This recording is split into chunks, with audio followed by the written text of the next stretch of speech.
you have gifts and you have things that you have a natural propensity towards doing with excellence. But if you don't put in the time and have headaches over how you can be better, you're not going to be the best ever. There is natural talent, but for example, let's say you just are born out of the womb, the greatest singer on the planet. You still have to have marketing if you want to put out a good song. You still have to learn how to write a song, you know, and you have to do that with excellence. What I've realized is it's down to stewardship.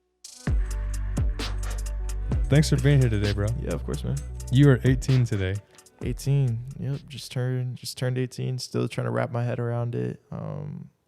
It's one of those things where, you know, you have these markers of like new experiences and new things and all that. Like, oh, 18, you legally can do all these things. I'm like, I've felt 18 for 2 years now. Like, yeah. I mean, I've just been doing so much, and it's one of those things that's almost like a form of relief. I feel like like I can do what I need to do. I don't have to feel like an outcast anymore, because man, I've lost a lot of friends kind of in the mix of, not necessarily like in a way that breathes out animosity, but more in a way where it's just we didn't really connect on this certain level.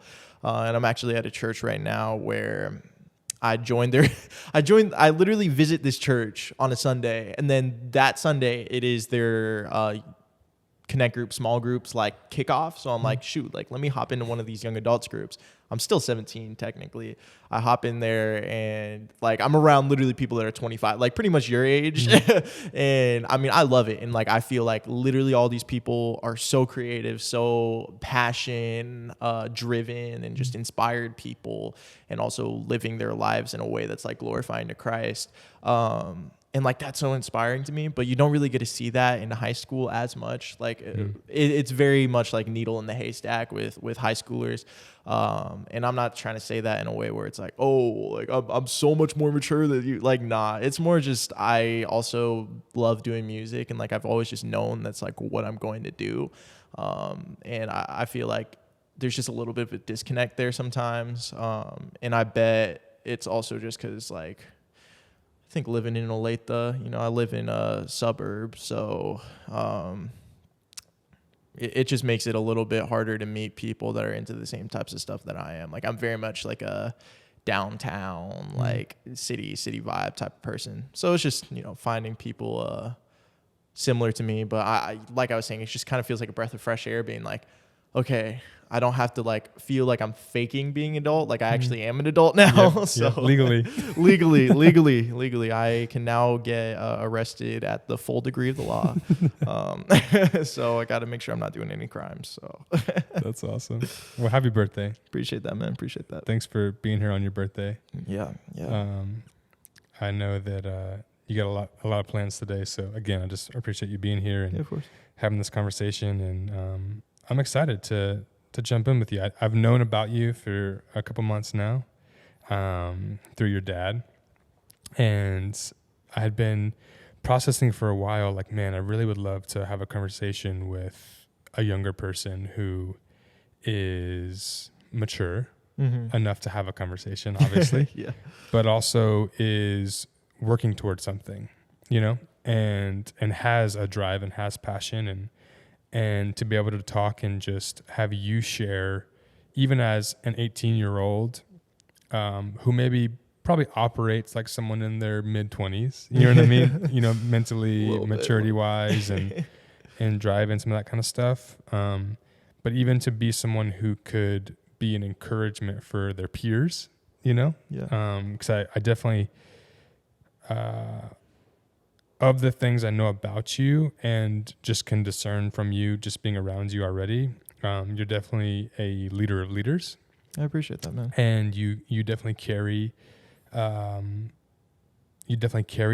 And so I think you're only going to have more and more opportunities to be someone who does lead their peers and leads leaders and can encourage them and inspire them. But I'm excited today to talk about what you do, why you do it, how you do it, but then also have moments for you to be able to just, for younger people, other teenagers, to just gleam off of what you're doing. And maybe they hear this conversation today and it sparks them to like, man, I really want to do music, or I really want to do this creative thing because I see Noah doing it.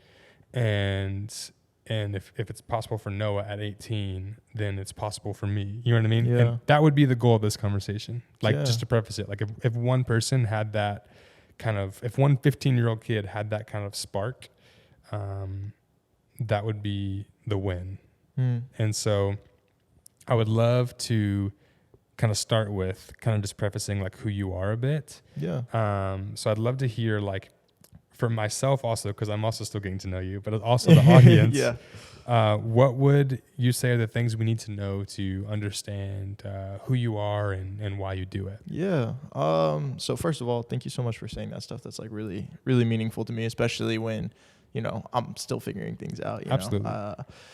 Yeah, that really means a lot. But I'm Noah Moon. I am the son of a South Korean immigrant father and an American mom. And I grew up kind of all over the place. I was born in California, San Jose, California. Don't remember that at all. It's more just like legend at this point. But moved, I think like 2 years old. We moved to actually Atlanta, where my brother Isaiah was born. And then we spent actually, I don't even think a full year there. And we moved down here to Kansas, where my sister was born. And then that was kind of like, I'd say the foundational time of my youth. That was probably, I think, up until 7 years old that we lived down here. And then we up and moved down to Nashville. And that's kind of where, actually, I believe that is where my love for music kind of birthed, where it really conceived. And, you know, my dad bounced around a couple different labels, working in the music industry, and just kind of being surrounded by that really influenced me and impacted me in a way, being like, wow, people actually do this for a living, you know? I think seeing celebrities and personalities and people like that really give us a bit of a disconnect between, you know, what's reality and what's not. Because you'll watch a movie that's based on a true story, or a movie that's completely fiction, or a documentary, but they all kind of feel the same. They're all people you don't know. They're all, you know, so to me, it was kind of the same with music, where it's like, I know musicians and I know people that make music because my dad's in the music industry, but it always felt kind of like this out of reach type of deal. So kind of grew up doing that. My dad taught me how to do music for the first time. Actually, I believe we wrote a worship song when I was 7. It was like, God loves me, very very, very kid service worship song. But when I was 9 years old, I was really getting into hip hop. Actually, for Christmas one year, I got a 116 hat. So Reach Records. I was so into all of these guys. My dad took me to a Derek Minor concert in Nashville. Actually, that was when Aaron Cole was not Aaron Cole. I think he opened up for Derek Minor, and then he really started gaining traction around that time. And yeah, so basically, my dad showed me how to make a song on GarageBand. So GarageBand at that time had these, and I believe they still do, have loops where you can just click on a bunch of different ones, and they're kind of pre-made songs, but you can kind of mix and match, kind of a little bit of a puzzle type experience. And we mixed and matched, and we came up with this little loop. And then it was just, I don't even remember what the mic was. It was probably some really crappy setup in my little bedroom, a twin bed, because me and my brother shared a room. And I rapped my first song, wrote it with my dad. It was called Omnipotent. It was talking about this verse in Revelation. I don't remember the exact reference or exactly how it went, but the hook of the song was, the Lord God omnipotent reigneth. So it was straight out the KJV. This stuff was very, very, I don't even know if I even understood what I was saying type of deal. But that was a really, really good experience for me to began this healthy relationship with music making. It was a bonding moment for me and my dad. And I had a good perspective on what music could bring to people. This first of all, faith aspect of it, which I believe can be an important piece of it. It's not necessary to be in all creative forms, but it can be very, very beneficial. And also this feeling of camaraderie and community around it. Like just me and my dad in that room, it's like, okay, like this is something that brings people together.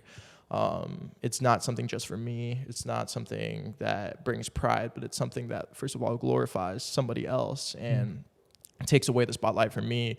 But also something that really brings people together, like I was saying. So I did that first song, and then I kind of started learning. I would YouTube stuff because I'm the generation of learning everything on YouTube.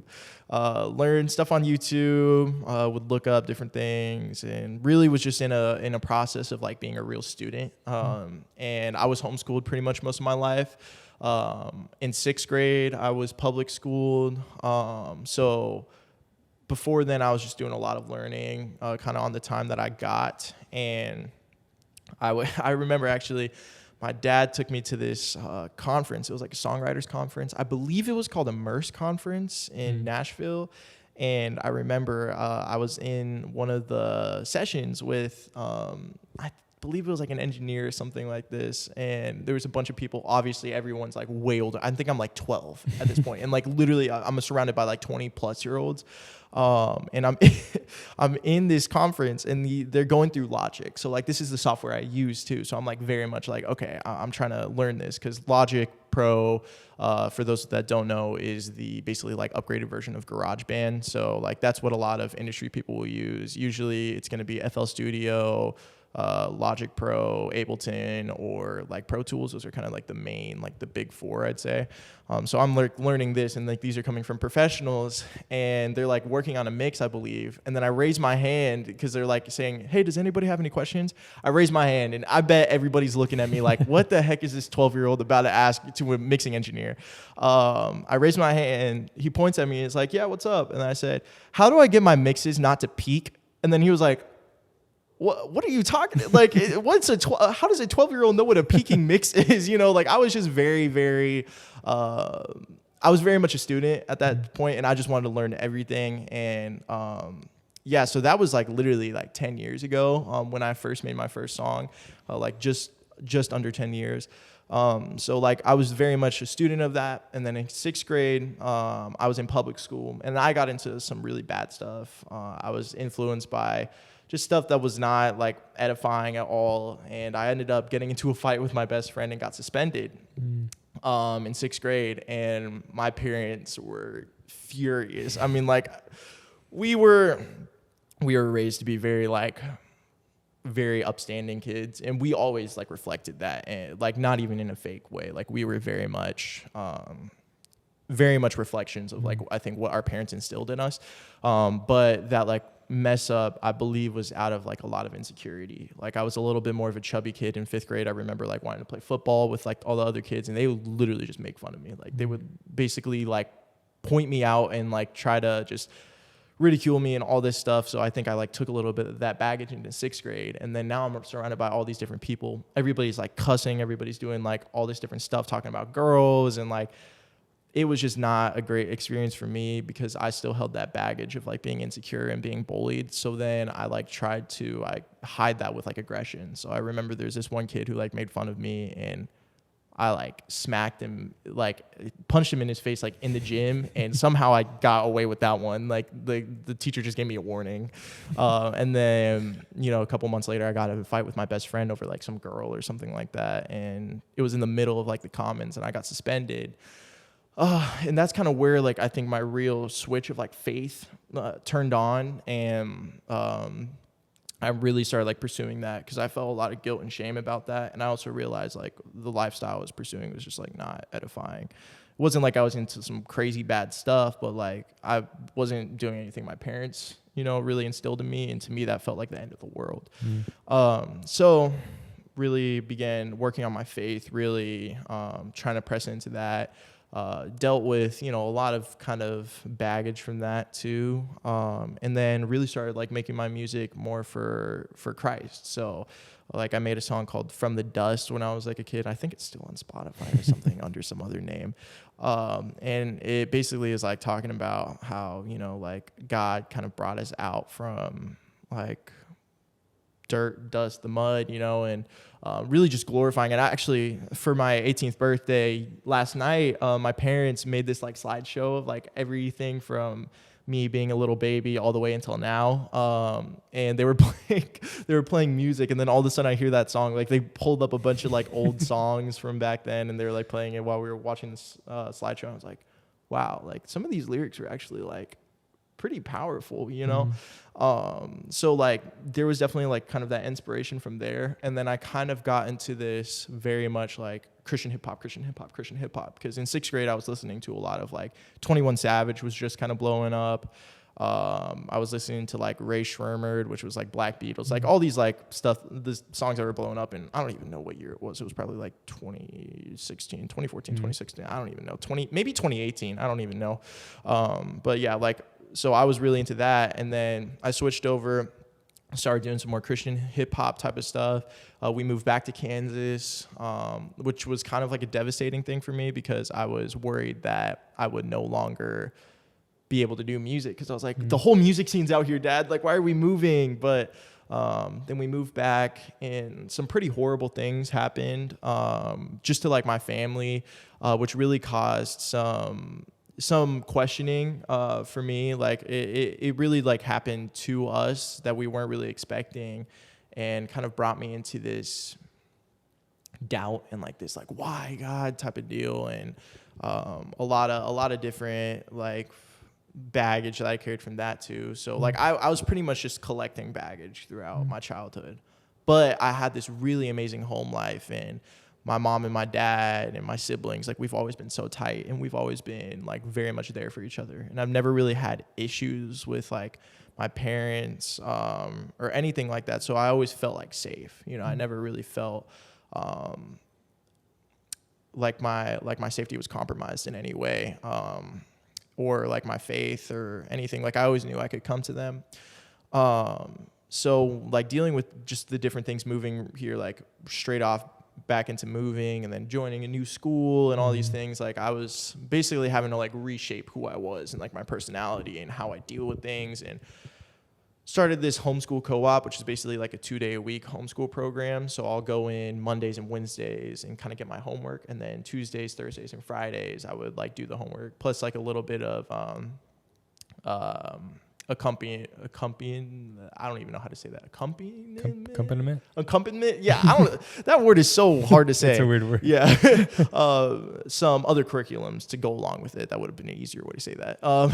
That I did at home, that my mom kind of taught, and I made some friends there. And it was a very small school, so like very tight knit group. I got very, very like nerdy, you know, like very much like just different, completely different. Like I was a different kid, but I really enjoyed that time. And that time was like, I think very foundational for me to be able to be the person I am today, be surrounded like by people who weren't feeding me all this garbage. So yeah, kind of was in that co-op for a while. Then sophomore year, I went to a public school in the area for like a semester, and then went back to homeschooling, and then graduated pretty recently. But that was a pretty long way of kind of giving like my background. But now I'm just super, super passionate about bringing like change. I feel like our generation is just super reactive in a way, like the content that we consume, the ways that we approach our lives. Being in public school a couple times, really, I think being a homeschooler that was still very social. Like I've always been an extrovert. I think people have this like conception of homeschoolers that like we aren't very social, but actually all the homeschoolers I know are so smart and like so social. I mean, there obviously are a few that aren't, but the same with public school. And yeah, so like through that, and then having that perspective going into a public middle school and then a public high school, really gave me some perspective, and also some real compassion for like people that are just constantly fed with stuff that's just not edifying, and they don't even really realize it. So I have like this very, very deep passion for being a generation changer. I call it being a maverick. Actually, I was given that word by somebody who's very meaningful to me, and they basically like said that like, bro, like you're a maverick, like you're gonna be a maverick. And I looked up that word, and I was like, what the heck does maverick mean? And it basically means to be a culture changer, to be like a disruptor, to be someone who goes against the grain. And I feel like that's not a calling for me. That's a calling for everyone. Like, I think we're all meant to be in some way a maverick, you know, because we're all made individually and all made differently. I mean, like, when I was a kid, it's like everybody's their own little snowflake. Everybody's different. Like, but that's so true. Like, everybody's different, and your individuality is so important, and God placed that individuality in you for a reason. And not everybody's going to do music or do some creative art. Like we were actually just talking about, like, not everyone's going to be doing something that appears to be creative in nature. It appears to be like this thing that is a maverick type role. But being a maverick in your school may look like just not going with the trends and just doing your own thing, and then that starts a trend, you know, like what trends do you know that weren't started by mavericks, you know, like the Yeezys, for example. Like, Kanye is such a maverick. I mean, that dude is it's just crazy now. But like, I mean, everybody, like, in order to start something new, in order to be an innovator, you have to be a maverick in some capacity. So, like, I'm very passionate about that and presenting that message towards people that are my age and even younger, because I feel like the earlier you can plant that idea of like, you can be different, and every choice that you make is a choice. Even addiction, like, you're making that conscious choice to whatever action you're making. It's just very difficult to overcome some choices and use willpower in some instances, but you always have the choice. There's just consequences with your choices. I think just introducing ideas of, like, you don't have to do it like everybody else. You don't have to go to college if you don't want to. I'm not going to college, like, but you have to have a systematic approach of how you're going to like do your life. You know, right. You have to be very forward thinking, but also live in the present and know that you have to take action every day. And then, of course, faith is a big part of that too. But I've seen a lot of people in my life approach faith and evangelism and things like that in ways that I feel don't really reach my generation. I've actually found, talking to my peers, that Christian TikToks are actually literally the most impactful, like, form of faith-based content now. I'm actually not a very big fan of them. Like, I feel like they're kind of cringe sometimes. Yeah. But if they're reaching people, then, like, it's proof of concept. Yeah, like, I argue with it. I can't argue with that. Yeah. But I do feel like there's a better way to do it. And I'm just very passionate about, like, presenting things in a way that would speak to someone like me when I was younger. Speak to someone who didn't really fit in, or if they do fit in, show them how they don't have to fit inside some box that somebody's putting them into. I mean, actually, a good example of, like, how I never really was taught how to fit inside the box is, like, for a typical Korean immigrant parent, like, your choices are usually going to be doctor or lawyer. You know, like, I mean, it's a joke, but it's true, you know? Yeah. And my dad was like, yeah, do music. You know, like, what kind of immigrant parent, like, that's just not normal. Like, obviously that's a stereotype, but I just never really, like, fit into stereotypes. And I know a lot of people that would and are like that, would be and are like that, but they need a push, or they need something to, like, grasp onto, like a movement. So I feel like being a maverick is just a really great way to kind of conceptualize that. So that's, like, a very important thing to me. And then I love people. Like, I just love talking and really just getting to know people and making relationships and connections, and just enjoying people's presence, because I feel like we're community driven. Yeah. I actually recently, like this past year, had a lot of, like, church hurt and things that I was just dealing with, like, why is the church like this? And why I've always been more of a critic of, like, everything. Like, I'd say I'm a proactive critic in a way. Like, I criticize in order to, like, do something better. Like, I'm very much like, I want to be an innovator. So like, when I see churches and I'm like, oh, I don't like that, like, how can we change this? And I was just like, okay, maybe the church that we have, like the American church, the model of it is wrong. But then I was like, you know what? It's all about community, man. Like, you know, I mean, of course the pastor and, like, the leadership is very important, but, like, they foster community. Like, that's their number one goal. At least I believe it should be their number one goal. So I believe that community is very important. So like that's another really important thing to me, because I also had a really hard time making friends when I was younger, because I just never really fit in, and also being like I was saying earlier, like a chubby kid and not really fitting into like what I wanted to be, especially like in the different circles I was in, and also like Kansas is mostly like sports state with kids, so I was always more of a clumsy guy. I tried football for a little bit, but I wasn't that good.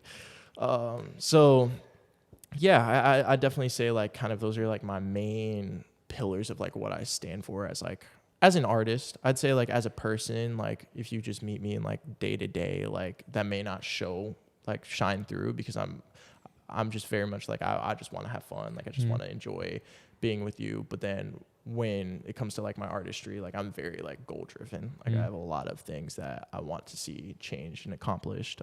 And I think the reason being is because, like I said, I'm a very proactive critic. Like I either hate things or I love things, and there's not really an in between. So if I hate it, I want to change it. If I love it, I want to propel it forward. So yeah.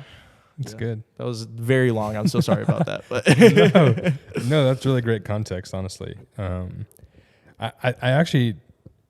I do want to get into some of the specificities of like your music and kind of what you kind of see for the future and what you're kind of working towards and some of those goals. But I would love to hang out really quick on like this concept of reaching your generation. Yeah.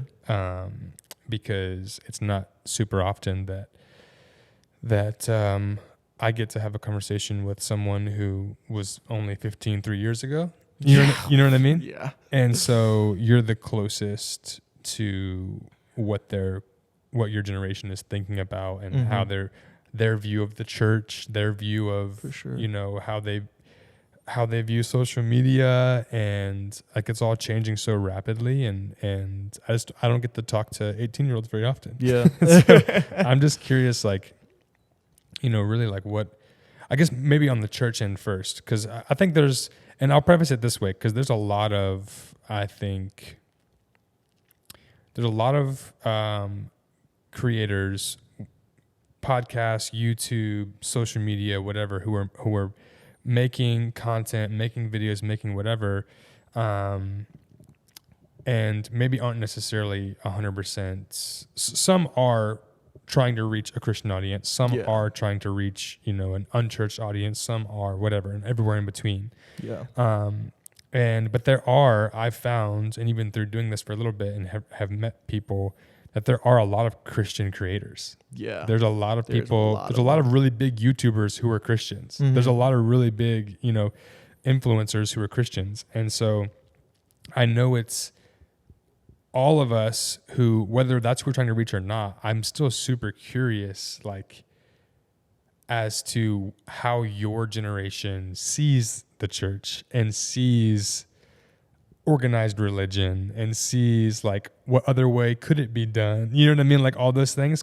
First I want to preface, like, I'm not a Christian activist, like I'm not like a, hey, this is like what I see and I'd love to like change these things, but I'm also not going to come at it like you Christians are, like it's more about like seeing it from the perspective of like my peers, right? Yep. That being said, I do feel like it's very nuanced with my peers. Like people my age, first of all, we have, like you were saying, social media and the just crazy access to content and to news. Actually, it's crazy. I'd say probably most of the kids, I'd say kids just nowadays, period, get their news from TikTok instead of from media outlets, which I've had conversations with like my mom about this before, which may be actually better because there's not as much bias, but at the same time, there's so much bias and these people are not professionals and it's a lot of gossip and a lot of heard it through the, what's the saying? The grapevine? I heard it through the grapevine. But yeah, so I'd say I would give like two categories. There's the kids that grew up in church or did not grow up in church. These actually land in the same category. People who are a part of a church body, around, I'd say anywhere from 14 to 18. They're deeply involved in their youth group.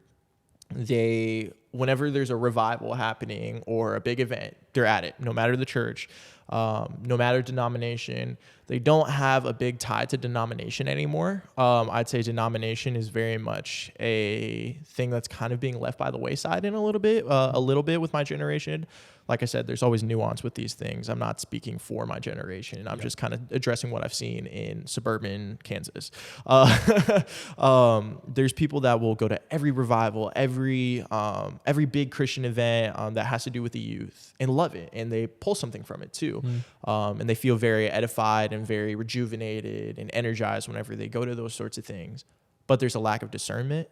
There's a lack of, hey, this is what I believe. It's kind of like you were saying, celebrity pastors in a way. Like if you are a pastor, you have the pedestal. Like you are more knowledgeable than me. You are more wise than me. You have an anointing that I do not have. I don't have the capacity to know what you know. I'm learning from you. And I believe that's a pretty humble way to live life, which I think is a good thing. But they, I believe, are people who can be very easily manipulated. And that's my worry for that side of my generation. The other side of my generation is, again, those who have been a part of a church or have just joined a church. And they view the church as messy. There's a lot of messiness about it. And they've seen people they've seen the news, Ravi Zacharias. They've seen celebrity pastors. I mean, I won't name them, but like they've seen the controversial celebrity pastors, especially around COVID. There was a lot of weird stuff coming out, a lot of prophets and self-claimed prophets, and a lot of stuff like that. And it's just messy to them and almost stressful in a way. And I'd say I land a little bit more in that category than on the other side of it. And the church becomes this thing where it feels like an abusive relationship. It feels like I feel love sometimes, but that partner is bipolar. Like one day I can be in the spirit-filled church. We're, raising our hands, we're worshiping. I feel super edified. I feel like I'm gaining this connection with the Lord. And then that sermon feels completely blasphemous or something like that. And that is, I believe, a common experience for our youth, but I'd say that group is in a minority. And usually it's going to be more of the minority when it comes to kids who grew up in the church. But I'm also realizing there are a lot of kids with like so-called church hurt. And I'm not a huge fan of that word because it feels very like victimized. But I'd say it's like what a lot of people recognize it by. So like, that's why I use the term. And I believe there are a lot of kids, and I know a lot of kids who are kind of juggling this like denominational barriers, juggling celebrity pastors. What does a church body look like? What does church even mean? Is church necessary? Actually, this new church that I've been going to, a lot of people are saying, well, this is actually the first church I've been going to since online. I was on a flight to ATL this last week, and I was speaking with this woman. I believe she was like probably in her 50s, so like quite a bit older than me. And she was talking about how after COVID, she pretty much was like strictly online church because it's easy and it's convenient and you can choose whatever pastor you want to listen to. For example, I really like this guy, John Mark Comer. He has some really, really great theology and some really, really great insights. And I feel like he's very much an intellectual and he like really thinks about things. So you can really choose your pastor. It's like, Super Smash Bros. Like choose your character. You know what I'm saying? Like you can just choose whatever you want. And it makes it a little overwhelming too. But I definitely think some of my generation is kind of like that too. But it's just so nuanced. Like I don't think any one person really has the same experience when it comes to the church. And I don't really associate with churches like that anymore. Like I'm going to a church now. Actually, for a while, I was not going to one. But I don't really like associate with a church because I know how messy it can be. And my dad's been a part of churches, being a worship pastor before. And he's seen a lot, not even with the churches he's been a part of too. Like it may be other churches that, he had a podcast called All About Worship. So like he's very much been very a big part of church ministry. And of course, like you've worked with him, and like he deals with a lot of like churches and things like that, as far as like just his business. So yeah, I think I have a unique experience seeing kind of the messiness behind churches and the lack of structure sometimes, and like stereotypes for pastors, and categories that they fall into, because my dad has been such a big part, like that's been an integral part of his ministry. And actually that's why I left the church for a while. And I was like, why the heck do we need church? My dad literally bought me a book called like, Why Do We Need the Church, or something like that. Like my dad, I love my dad. And he'll like buy books for us when like we're trying to like figure things out. So he bought me that. And that wasn't actually what changed my mind. I was just like really like praying over it. And I was like, you know what? It's about community, and I need a community to be rooted in right now. And I think there's like those two camps of like, one wants community, one wants structure. But I feel like there's a happy medium in between, but there's also no perfect church. And I just say my generation views it as either messy or like an idol in a way, like they idolize church and pastors. So yeah, I'd say like those are probably the more common beliefs, but I'm sure there's people even watching this or listening to this that are like, yeah, I don't fall into either of those. Like, I really don't like to put people in boxes, because, I mean, there's literally 8 billion people on earth. There's so many different views and opinions and experiences, and people that have had literally picture perfect church experiences that love it. And then other people who have had literal abuse. Like they've been abused by pastors. Like, I mean, I've heard it. I've heard everything. And I've been in like rooms with people who have dealt with horrible things. And I'm sure anybody who's been a Christian has met people that have dealt with that type of things, unless you're, in a very secluded area. All right, I'd love to jump into your music. I know you're working on a project right now. I don't know if it's necessarily public, but I know that you're working on an album. Right. Yep. And hoping for a release like early next year. I don't know how many of the tracks. Is there anything actually done yet, or are you still tracking everything? So nothing is like finished. I'm kind of in this writing process right now. But I do have like several of them finished, and one of them's like tracked like in the studio so far. But it's very much like a developing process right now. So what's, talk to me a little bit through like kind of your heart and the meaning and the purpose of this album. Like, you're also in a different season of life now that you're now 18, you're an adult now, you're not in school anymore, like you're going after music full time. Like, what's your approach this time that's maybe different than some of the, singles you've released or previous, have you had any other full length albums? No. So when this album comes out, it will double my catalog. Yeah. So, I mean, I don't even have 8 songs out, I don't think. And of the ones that I actually like, I have maybe 2 songs out. So. That's fair. You'll always be your biggest critic. Yep.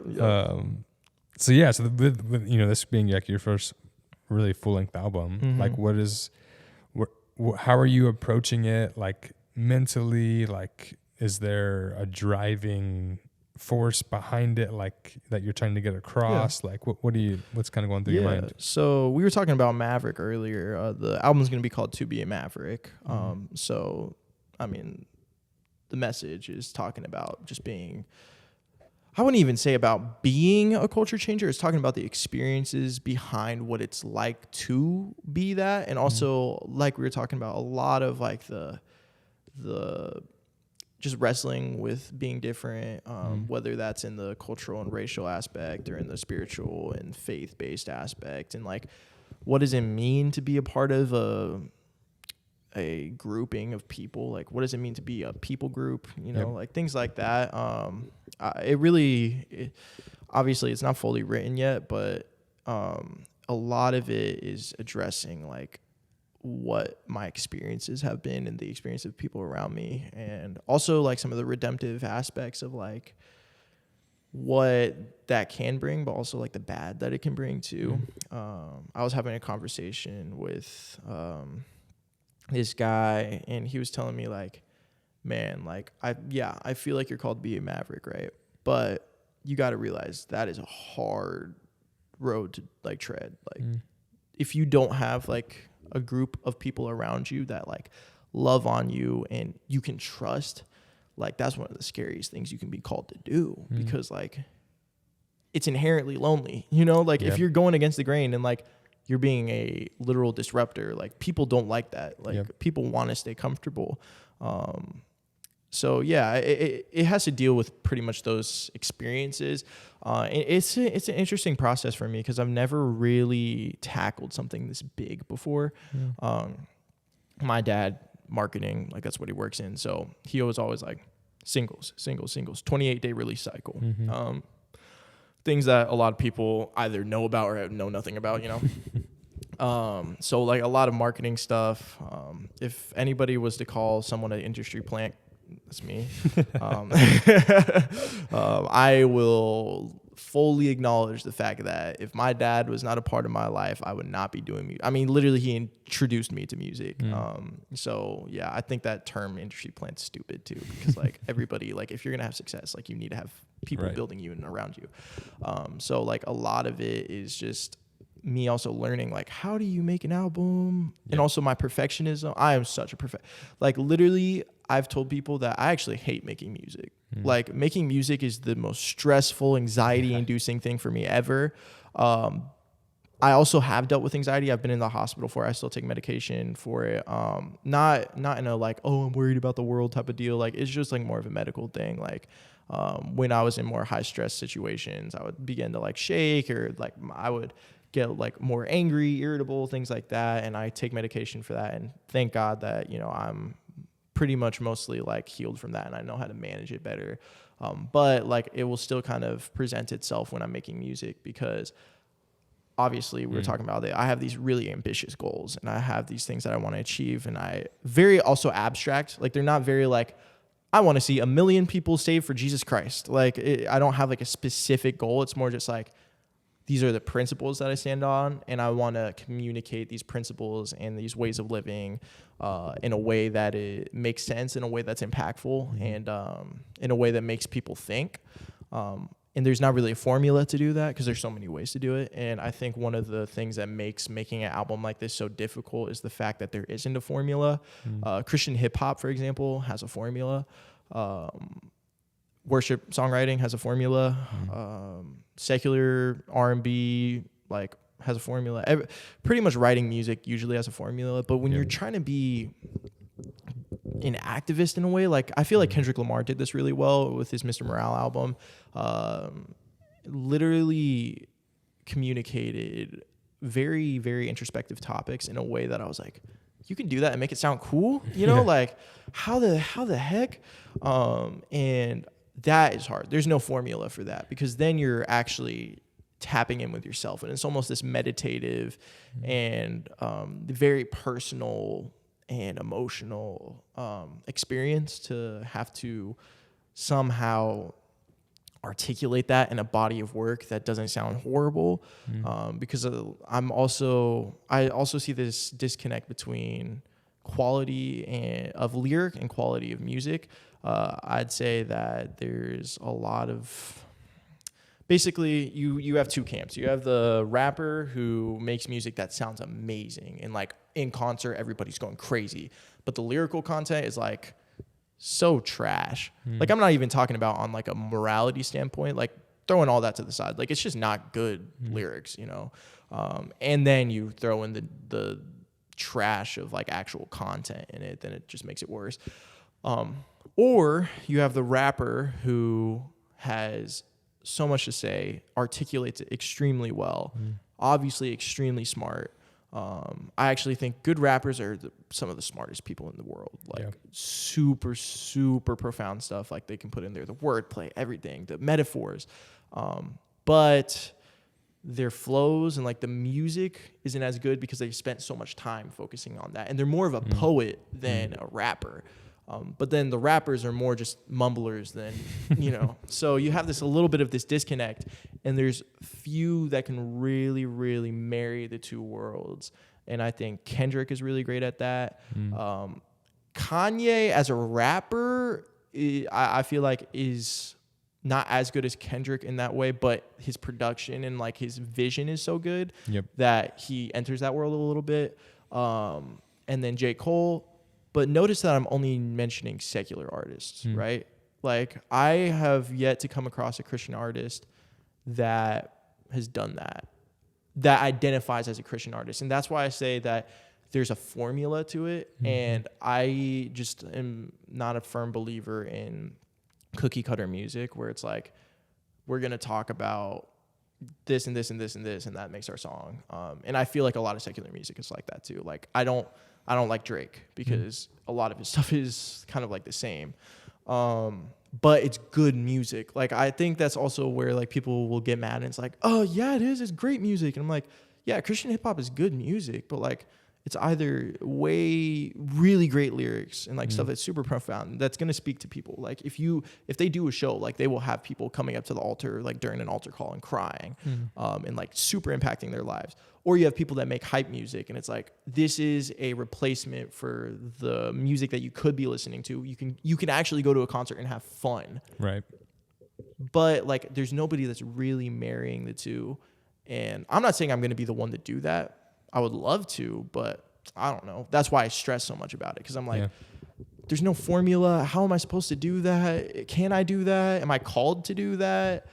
Do I have the ability? Do I have the people around me to do something that big? And I think the only way for me to accomplish that is try my absolute hardest, but also pour into people that I feel exemplify those sorts of practices. And whether that's in the Christian or the secular space, I'm not going to support someone who edifies things that are harmful. So like in the secular space, that makes a pretty narrow, I think, group of people, but there are definitely a lot of secular artists that I really believe in their vision and their goals. Because to me, my goal is to bring benefit to the whole generation, not Christian teens, like not Christian Gen Z, just Gen Z. And how are you going to reach all of Gen Z with only people that throw themselves in a box? You know, like, I even think secular music is throwing somebody in a box too. I don't like, music is music. And I mean, people have heard that argument so many times, so like, it's not even worth me addressing. But I think it is very important to like be introspective with music and be very like think deeply and be like intentional and proactive with music.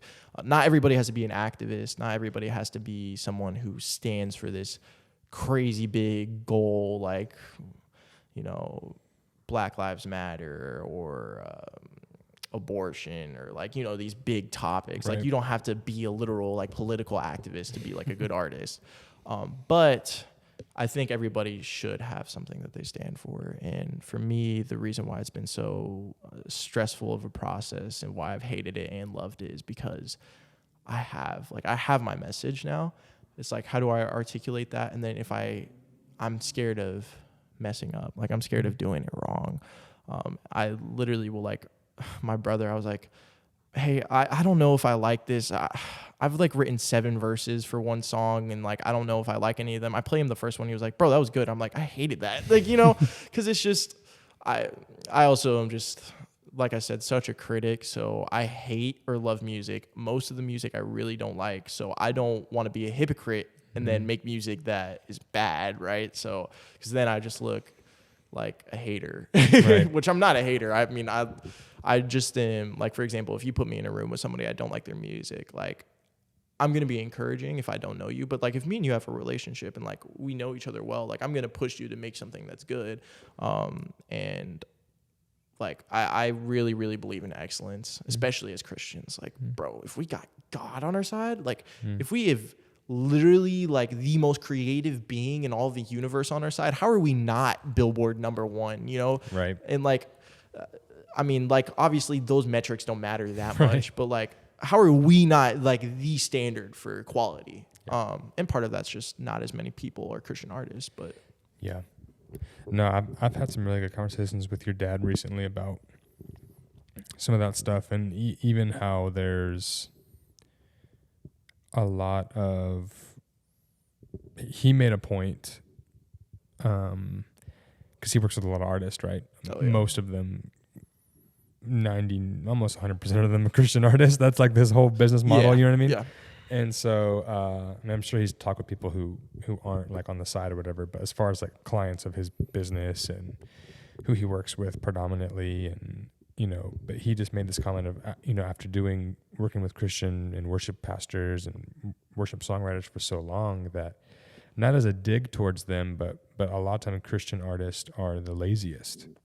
As Christians, we can't let the spirituality aspect be our scapegoat from working hard or for having a reason to be excellent in what we're doing. If anything, it should be even more of a reason to work really hard and more of a reason to put out an excellent product, an excellent song, an excellent whatever, because it is an offering to God. Yeah. You know what I mean? Yeah. And so it's like, it's not just for the audience who's going to listen to it. It's actually, we're putting all of our effort into something to hopefully glorify God, right? And so we're okay just putting out mediocre things and hoping that he's going to do something with it. You know what I mean? Yeah. So it's like, so I love that. And what you're saying, and I'm agreeing with you. Yeah. But I just thought it was interesting because I've had some of those conversations with your dad recently about very similar things, and it's just interesting. Yeah, I think I have heard that from my dad now that you mention it. And with my own like life, what I've realized is it's down to stewardship. Mm-hmm. You know, you have gifts and you have things that you have a natural propensity towards doing with excellence. But if you don't put in the time and have headaches over how you can be better, you're not going to be the best ever. You know, there is natural talent, but for example, let's say you just are born out of the womb, the greatest singer on the planet. You still have to have marketing if you want to put out a good song. You still have to learn how to write a song, you know, and you have to do that with excellence. And for example, on the marketing side, like, yeah, my dad runs into that a lot because, I mean, yeah, we have this feeling that God is going to take what we have and multiply it. But if you're not sowing the seeds, you know, like, you're not going to get the crop. Like, I think God really, what he does is reinforces our efforts rather than gives us basically a get out of jail free card for everything that we do. But that being said, that's why I still think that Christians should be setting the standard because we have that reinforcement. Like, even if you don't have like the industry behind you, like if this is your calling, like if this is what God's plan is for you, then like if you do it to the degree that a secular artist is doing it, you're at least going to have some edge, you know? And also there are secular artists that I believe are gifted by God too. They may just be doing it in a different way. Like, I think the Christian genre is definitely one that I've struggled with a bit. I don't really listen to Christian music, at all, just because I'll listen to it to support people, but I don't really listen to it in my free time or like to enjoy it because I don't feel like there's too much to like study. I do not want to like make it come across that I don't like Christian hip hop artists. I like the people I've met are really great people. But I would definitely say like the genre, and I think most of Christian hip hop artists could admit this too, like the genre is definitely lacking in some areas. And we've made so much improvement over the like past 10 years. For sure. But it still could use loads of improvement, just like secular music could. I mean, we always can be improving. But yeah, I definitely think that if you view your art as your own, it's a gift from God, but like a gift means that he gave it to you. So like you are the owner, like you possess this, right? And then you steward it well. For example, you get a gift and you keep good care of it and you use it, you know, don't leave your gift up on a shelf, you know, and just expect that like it's going to get used. Like that's not how that works. Like you're saying, it's just not logical. And if you use it, then the Lord is going to keep adding on, and he's going to keep reinforcing that. And that reinforcement may look small or it may look big, depending on the scale of what you're supposed to do. Like, for example, we were talking about churches earlier. Like, you may be called to start a local church with like 50 members or less in your body of believers, or you may be called to Kenneth Copeland the thing and like go straight up like and become like a celebrity pastor. I mean, obviously that's an analogy. I don't know like how all that works, but yeah, I mean, the scale of it. Also, we have this like weird expectation that like more eyes means more anointing. Yep. And that is just simply not true, man. I mean, like some of the most obscure artists I've met, and like they're the greatest people I've ever met. Like point blank period, you know. It's just like that's just how it is, you know. And I think that Christian labeling, you know, I'm just not a big fan of labeling anything Christian because I feel like it just makes the separation. So like even talking about this, I'm like, man, do I want to address it this way? I don't want to address it this way. But the thing is, it is a conversation, and you know, if nobody else is going to talk about it, you know, I'm curious some of your aspirations. Yeah. You know, you this will be your first full-length album. You're a couple months out, you know, but I'm curious like what you see for yourself, and obviously it can all change. But what would you love to see, and what do you feel like the next 5 to 10 years when you're 28? Once we went and switched. When I'm 28, okay, got you. So like 10 years from now, you know, like what do you see for yourself? What kind of goals and dreams do you have, and what do you think life looks like then? Okay, let's have some fun with this. If I were to predict my future, and I'm not 100% from the free throw, so this will probably be very inaccurate, but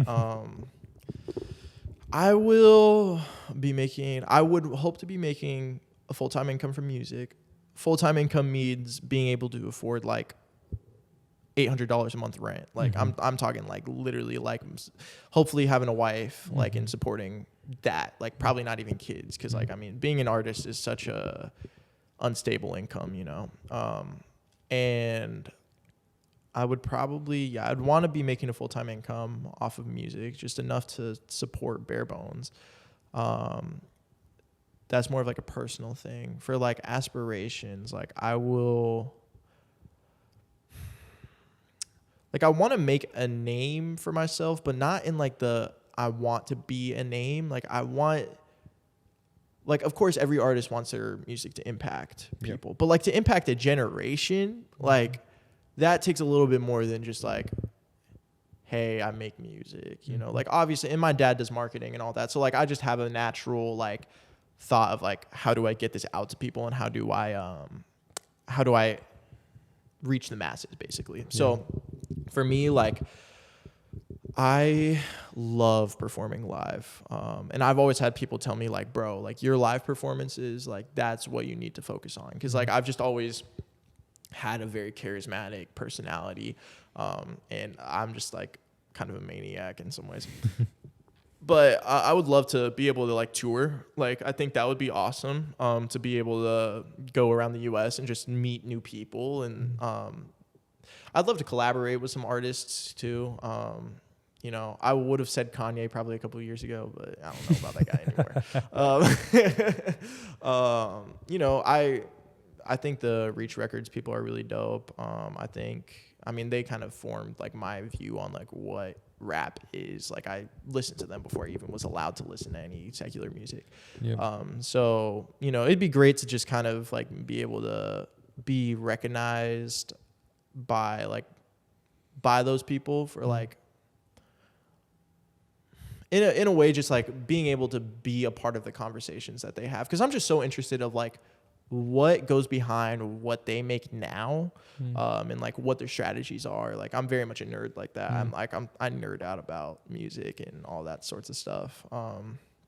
And yeah, to me, it's more just like really following and stewarding what I've been given. But I mean, obviously there's goals that come with that, and I'm not married to any of them. Like, shoot, I would love to have millions of streams and, you know, be making tons of money and like all that. But I mean, in the end, that doesn't really matter. Like, I don't even get fulfillment from making music either. Like, making music is more like what I put out because I don't feel fulfilled. Like, I make music because I see there is like a problem, and to me, like, music is the solution to address, you know, it may not be the solution, but like at least it's addressing it and starting conversations. And I mean, I was actually saying this not too long ago, like, music is the most underutilized tool to spread a message and an ideology and an idea and plant that into the minds of the younger generation, not in a forceful way, but in an acceptant way.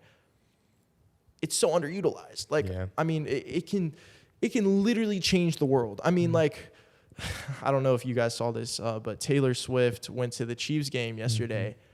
Bro, I was like, because my mom told me that. She was like on TikTok or something. My mom told me that. I was like, wait, what? Like, Travis Kelce and Taylor Swift? I look up and then I scroll through the news feeds. I'm listing everything. New York Times, LA, Los Angeles Post, Today Show, NBC, ABC, like literally CBS, like literally every single outlet you could possibly think of.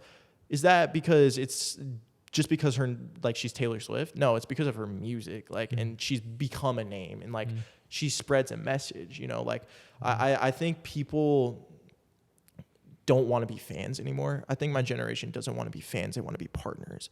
Like, we are no longer a generation that likes to just watch and like just sit back and like watch or listen to music. Like, of course people will just throw on a playlist or whatever, but I'm talking about like people who love music, like they want to be partners of something. So that's why Patreon's a big thing. That's why TikTok's a huge thing, because like people feel like they can interact with artists, and there's been artists who take comments or whatever and turn it into a song or like things like that. Like, you are now a partner of what that artist is doing, and people love to support. I mean, like, if you want to be an artist, like, building partnership with your fan base is like what will make you a living.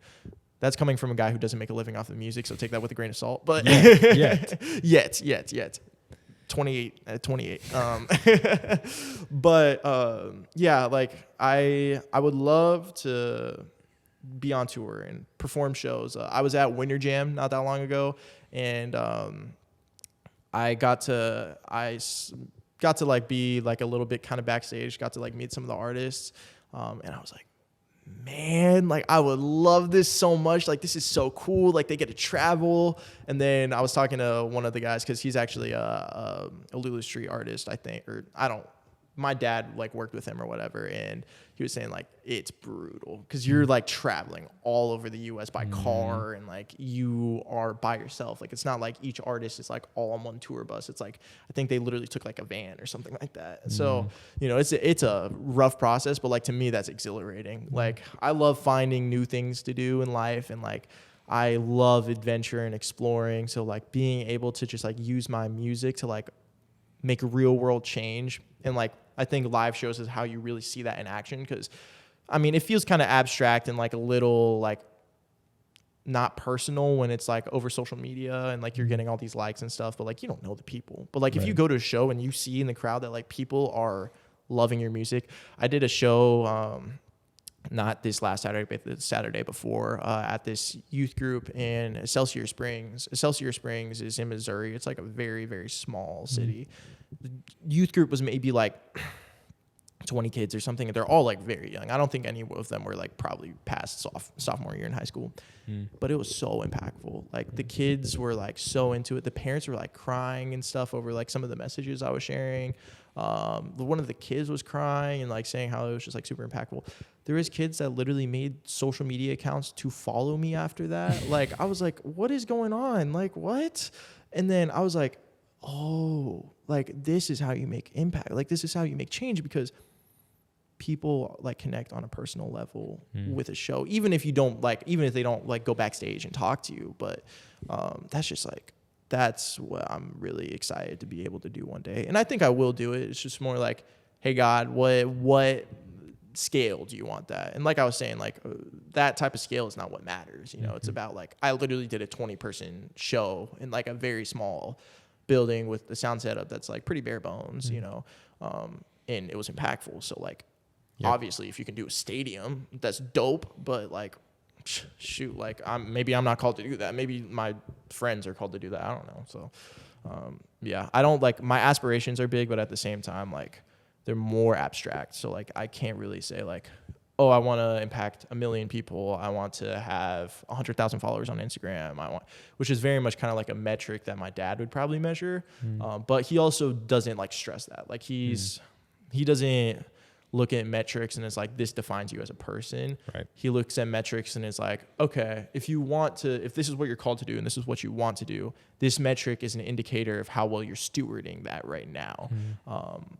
But if they're not called to that, he's not going to be like, you have to do this and this and this. Like, I think that's what's been so foundational about him being my father is the fact that I've learned music business in a very healthy way. And the Christian music business, the music business as a whole, is very broken.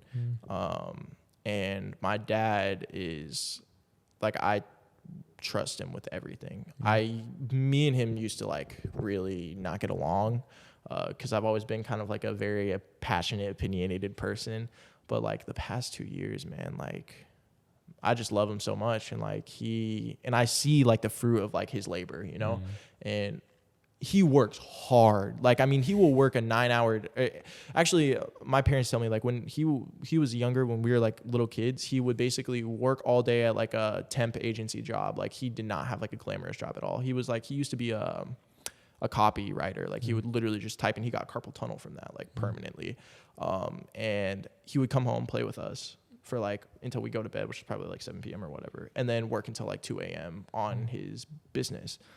Like that hustle mentality, but also like out of like a willingness to like pursue what God's called him to do. Like that is like the ultimate example of stewardship to me, you know? And like my dad exemplified that and he did that with excellence. And there was obviously rough patches.